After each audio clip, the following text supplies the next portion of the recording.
بسم اللہ الرحمن الرحیم۔ السلام علیکم ورحمۃ اللہ وبرکاتہ۔ میں آپ سب کو اپنے چینل حرین وائس میں خوش آمدید کہتی ہوں۔ اس کو پیسوں کی ضرورت تھی اور مجھے اس کے جسم کی۔ میرے اندر کا شیطان پوری طرح جاگ چکا تھا۔ جب میں کمرے میں اس کے پیچھے داخل ہوا، وہ برقع پہن رہی تھی۔ مجھے اس کا مجرا دیکھتے ہوئے مسلسل 10واں دن تھا۔ کیا غضب کی نئی چیز ہیرا منڈی میں آئی تھی۔ اس کا نام بلبل تھا۔ جب وہ ناچتی اور تھرکتی تھی تو جیسے سب تماش بین محو ہو جاتے۔ روزانہ اس کو ناچتا دیکھ کے میری شیطانی ہوس مزید پیاسی ہوتی جاتی اور میں نے فیصلہ کر لیا کہ اس سے ضرور ملوں گا۔ میں ہر قیمت پر اسے حاصل کرنا چاہتا تھا۔ اس دن مجرا کے دوران وہ بجھی بجھی سی دکھائی دے رہی تھی۔ اس کے ناچ میں وہ روانی بھی نہیں تھی، لیکن مجھے اس سے ملنا تھا، بات کرنی تھی اور معاملات طے کرنے تھے۔ مجرے کے اختتام پہ جب سب تماش بین چلے گئے تو میں بھی اٹھا۔ وہ کوٹھے کی بالکنی میں اپنی نائکا کے ساتھ کسی بات پہ الجھ رہی تھی۔ دروازے کے تھوڑا سے قریب ہوا تو میں نے سنا کہ وہ اس سے رو رو کر کچھ مزید رقم کا مطالبہ کر رہی تھی، مگر نائکا اس کو دھتکار رہی تھی اور آخر میں غصے میں وہ بلبل کو اگلے دن وقت پہ آنے کا کہہ کے وہاں سے بڑبڑاتی ہوئی نکل گئی۔ بلبل کو پیسوں کی اشد ضرورت ہے، یہ جان کے میرے اندر خوشی کی ایک لہر دوڑ گئی۔ چہرے پر شیطانی مسکراہٹ پھیل گئی کہ وہ ضرورت پوری کر کے میں اس کے ساتھ جو چاہے کر سکتا ہوں۔ میں اس کی جانب بڑھا، اس کا چہرہ دوسری طرف تھا اور وہ برقع پہن رہی تھی۔ پاس جا کر جب میں نے اسے پکارا تو وہ میری طرف مڑی۔ اس کا چہرہ آنسوؤں سے تار اور برف کی مانند ایسے سفید تھا جیسے کسی نے اس کا سارا خون نکال لیا ہو۔ اس کی یہ حالت دیکھ کر میں چکرا سا گیا اور اس سے پوچھا کہ کیا ہوا ہے، وہ ایسے کیوں رو رہی ہے۔ میری طرف دیکھتے ہوئے وہ چند لمحے خاموش رہی اور میرے دوبارہ پوچھنے پر گھٹی گھٹی آواز میں بولی، ماں مر گئی۔ کیا؟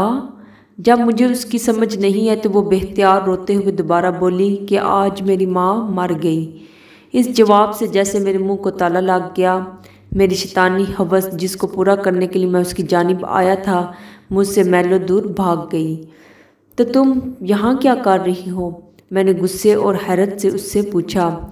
کفن دفن کے پیسے نہیں ہیں میرے پاس، اس لیے میں مجرا کرنے آئی تھی، مگر نائکا آج پیسے ہی نہیں دے رہی۔ کہتی ہے بہت مندی ہے، تماش بین کوٹھے پر نہیں آتے، جو آتے ہیں وہ پہلے کی طرح کچھ لٹاتے نہیں۔ وہ کہہ رہی ہے کہ عیدی والوں سے اپنی ماں کے کفن دفن کا انتظام کروا لو۔ اتنا کہہ کے وہ برقع پہن کر کوٹھے سے باہر نکل آئی۔ میں بھی اس کے پیچھے چل پڑا۔ میں تمہاری ماں کے کفن دفن کا بندوبست کرتا ہوں۔ وہ چند لمحے مجھے مشکوک نظروں سے دیکھتی رہی اور پھر خاموشی سے میرے ساتھ بیٹھ گئی۔ گاڑی ٹیکسالی سے باہر نکالتے ہوئے میں نے بلبل سے اس کے گھر کا پتہ پوچھا۔ وہ علاقہ میرے لیے نیا نہیں تھا، کئی بار میں وہاں سے گزرا ہوا تھا۔ میں نے گاڑی اس طرف موڑ دی۔ سارا راستہ وہ خاموشی سے روتی رہی۔ میرے پاس اس کو تسلی دینے کے لیے الفاظ بھی نہیں تھے۔ کچھ دیر میں ہم بلبل کے گھر پہنچ گئے۔ یہ چھوٹا سا ایک کمرے کا گھر تھا۔ صحن کے بیچ میں چارپائی پر اس کی ماں کی لاش ایک گدلے کمبل میں لپٹی پڑی تھی۔ صحن میں بلب کی پیلی روشنی وہاں بسنے والوں اور گھر کی حالت چیخ چیخ کر عیاں کر رہی تھی۔ چارپائی کے پاس دو بوڑھی عورتیں بیٹھی تھیں۔ ایک کی گود میں 7-8 ماہ کا بڑا گول مٹول اور پیارا سا بچہ کھیل رہا تھا۔ آدھی رات ہونے کو آئی تھی۔ جیسے ہی بلبل گھر میں داخل ہوئی، وہ بوڑھی عورتیں بچہ اسے سونپتے اور دیر آنے کی وجہ سے ناراضگی کا اظہار کرتے ہوئے وہاں سے رخصت ہو گئی۔ بلبل بچے کو لے کر کمرے کی طرف گئی۔ بچہ بہت بے قرار تھا اور پھر وہ اس کی چھاتی سے لپٹ گیا جیسے صبح سے بھوکا ہو۔ کیا یہ بلبل کا بچہ ہے؟ یہ ایک نیا انکشاف تھا کہ بلبل شادی شدہ بھی ہے۔ چند لمحوں بعد وہ کمرے سے باہر آئی، مجھے یوں ہی کھڑا دیکھ کر پھر کمرے میں گئی اور ایک پرانی کرسی اٹھا لائی۔ سیٹھ جی معذرت، میرے گھر میں آپ کو بٹھانے کے لیے کوئی چیز نہیں ہے۔ وہ کرسی رکھتے ہوئے شرمندگی سے بولی۔ میں سر ہلاتے ہوئے اسی کرسی پر بیٹھ گیا۔ کچھ سمجھ نہیں آ رہا تھا کہاں سے شروع کروں۔ تمہارا اصل نام کیا ہے بلبل؟ بالآخر میں نے اس سے پوچھا۔ وہ چپ رہی، شاید بتانا نہیں چاہ رہی تھی۔ افشاں، میرے دوبارہ پوچھنے پر اس نے آہستہ سے کہا۔ بہت افسوس ہوا تمہاری ماں کی وفات کا۔ وہ خاموش رہی۔ تمہارا باپ، بھائی کوئی ہے؟ اس نے خاموشی سے نہیں میں سر ہلایا۔ یہ بچہ تمہارا ہے؟ اس نے پھر خاموشی سے ہاں میں سر ہلایا۔ تمہارا شوہر کہاں ہے؟ چند لمحوں بعد وہ بولی، چھوڑ گیا۔ تم ہیرا منڈی کیسے گئی؟ تم مجھے ناچنے گانے والی تو نہیں لگتی۔ اب وہ نظریں اٹھا کر مجھے دیکھتی ہوئی بولی، سیٹھ جی قسمت وہاں لے گئی۔ گھر میں کوئی مرد نہیں تھا، ایک بیمار ماں اور بچے کی ذمہ داری تھی۔ کہیں اور کام نہیں ملا تو نہ چاہتے ہوئے بھی مجبوراً یہ راستہ اختیار کرنا پڑا۔ کچھ عرصے تک نائکا نے ناچ گانا سکھایا اور پھر دھندے پر بٹھا دیا۔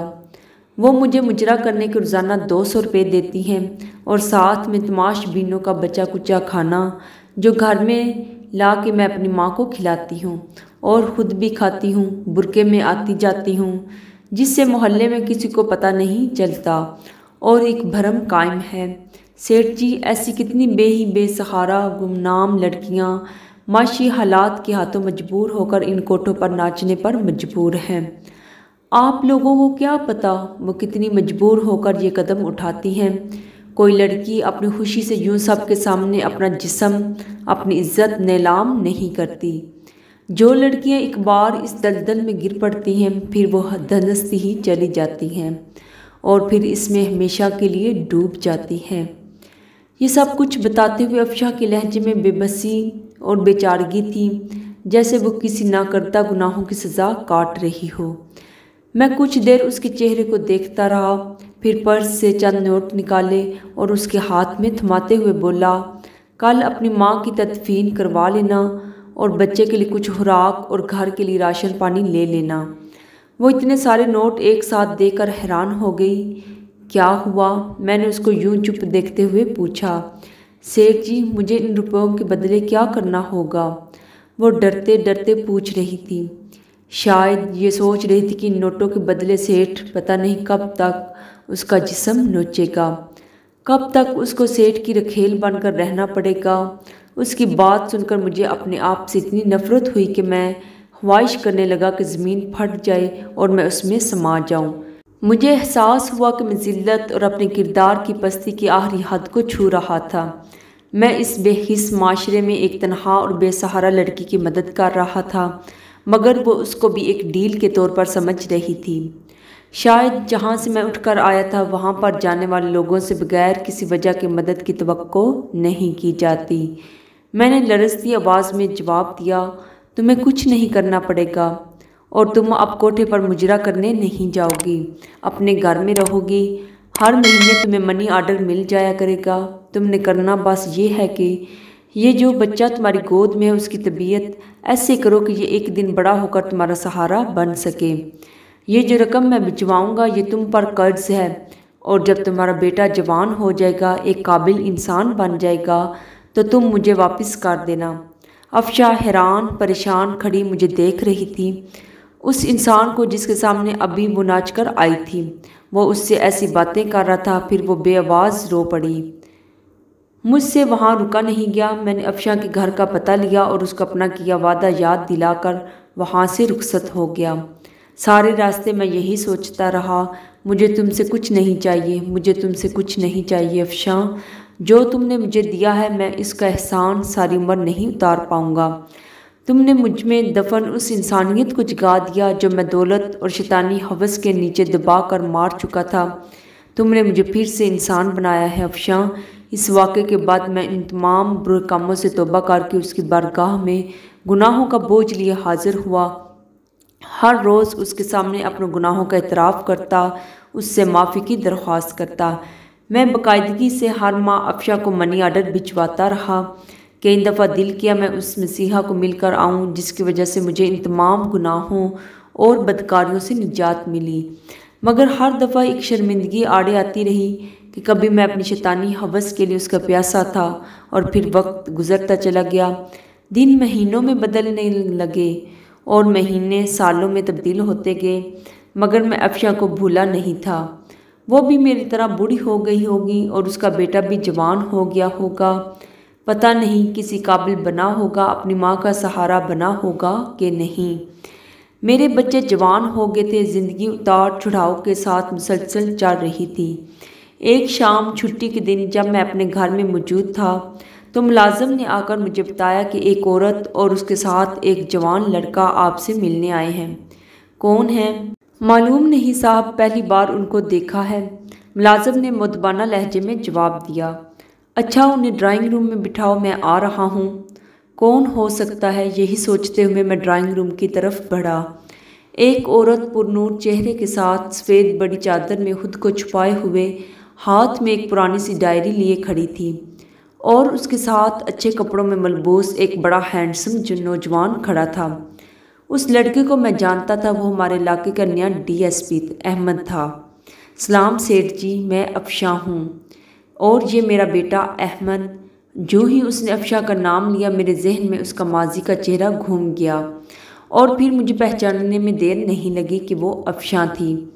آپ مجھے پہچان گئے نا؟ میں نے سر ہلاتے ہوئے ہاں میں جواب دیا، اور ان کو بیٹھنے کا اشارہ کیا۔ افشاں پھر اپنے بیٹے سے مخاطب ہو کر بولی، احمد بیٹا، یہی ہے میرے مسیحا، جن کی بدولت تمہاری ماں گندگی کے دلدل میں گرتے گرتے نکلی، اور یہی ہے جو تمہاری پڑھائی کا تمہیں یہاں اس مقام تک لانے کا ذریعہ ہے۔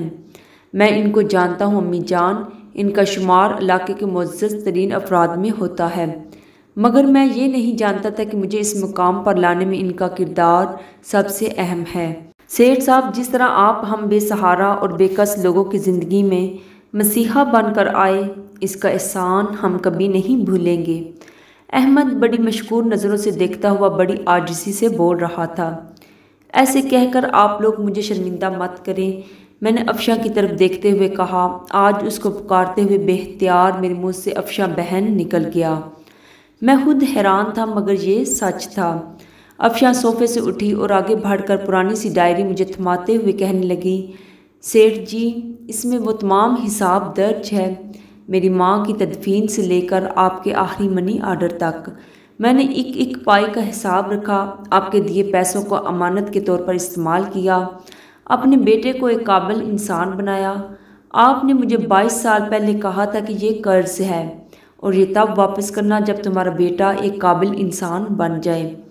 کچھ لمحے خاموش رہنے کے بعد افشاں پھر سے بولی، سیٹھ جی، آج وہ وقت آ گیا ہے، میں آپ کے احسانوں کا بوجھ تو میں نہیں اتار سکتی، مگر جو پیسے آپ نے مجھے دیے تھے میرا بیٹا وہ ضرور اتارے گا، اور آپ سے درخواست ہے آپ انکار مت کریں۔ میں افشاں کو بڑی تحسین نظروں سے دیکھ رہا تھا، آخر اس نے وقار ہی دکھایا۔ یقیناً قول اور قرار کو نبھانا، وعدے پر قائم رہنا ایک اچھے کردار کے حامل انسان کی بڑی نشانی ہے۔ یہ سب سن کر میرے دل میں اس کی عزت اور احترام اور بڑھ گیا۔ میں نے تم کو بہن کہا ہے افشاں بہن، اور میں کیسے تم سے یہ پیسے واپس لے سکتا ہوں؟ مجھے یوں شرمندہ مت کرو۔ میرے رکے رکے الفاظ میں پیسے نہ لینے کی معذرت چھپی تھی، مگر وہ بضد تھی، مجھے اس کے سامنے ہار ماننا پڑی، اور وہ تمام پیسے جو میں اس کو منی آرڈر کی صورت میں بھیجتا تھا اس کو واپس لینے کی حامی بھرنی پڑی۔ پھر وہ دونوں مجھے اپنے نئے گھر کا پتہ دے کر اور آنے کی تاکید کر کے وہاں سے چلے گئے۔ ارم، میں نے تمہیں کسی سے ملوانا ہے، میرے ساتھ چلو گی؟ شام کو میں نے اپنی بیگم سے کہا، کیوں نہیں چلوں گی، مگر کون ہے اور کس سلسلے میں ملنا ہے؟ بیگم نے سوالوں کی بوچھاڑ کر دی۔ میں نے روبی بیٹی کے لیے ایک لڑکا پسند کیا ہے، تم مل لو، اگر تم کو پسند آ جائے تو پھر اس کے بعد روبی سے بات کر لینا۔ میں نے مختصر لفظوں میں اسے وجہ بتائی۔ اگلے دن میں اور میری بیگم ارم ناز افشاں کے گھر میں تھے۔ ارم کو بھی احمد بہت پسند آیا۔ ہم نے پھر افشاں سے احمد اور روبی کے رشتے کی بات کی۔ افشاں کو بھلا اس سے کیا اعتراض ہو سکتا تھا، وہ پھولے سے نہیں سما رہی تھی، اور یوں میری بیٹی کا رشتہ افشاں کے بیٹے احمد سے طے ہو گیا۔ وہ تعلق جو ایک طوائف اور تماش بین جیسے گندے رشتے سے شروع ہوا تھا، اس کا اختتام ایک نہایت مہذب رشتے کی شکل میں ہوا۔ یہ سچ ہے کہ ہر انسان کو قدرت سدھرنے کا موقع ضرور دیتی ہے، کبھی گندگی کے ڈھیر سے اس کو ایسا سبق سکھا دیتی ہے، کبھی دو بھٹکے لوگوں کو ملا کر سیدھے راستے پر لے آتی ہے، اور انسان ساری زندگی اسی کے مطابق گزارنے کو فخر محسوس کرتا ہے۔ کبھی وہ طوائف اور میں تماش بین تھا، مگر آج وہ میری منہ بولی بہن اور اس کا بیٹا میری بیٹی کا شوہر ہے اور مجھے ان دونوں رشتوں پر فخر ہے۔ اگر آپ کو میری ویڈیو پسند آئی ہے تو میری ویڈیو کو لائک اور میرے چینل کو سبسکرائب ضرور کیجیے گا۔ ایک نئی ویڈیو کے ساتھ دوبارہ ملیں گے انشاءاللہ۔ اللہ حافظ۔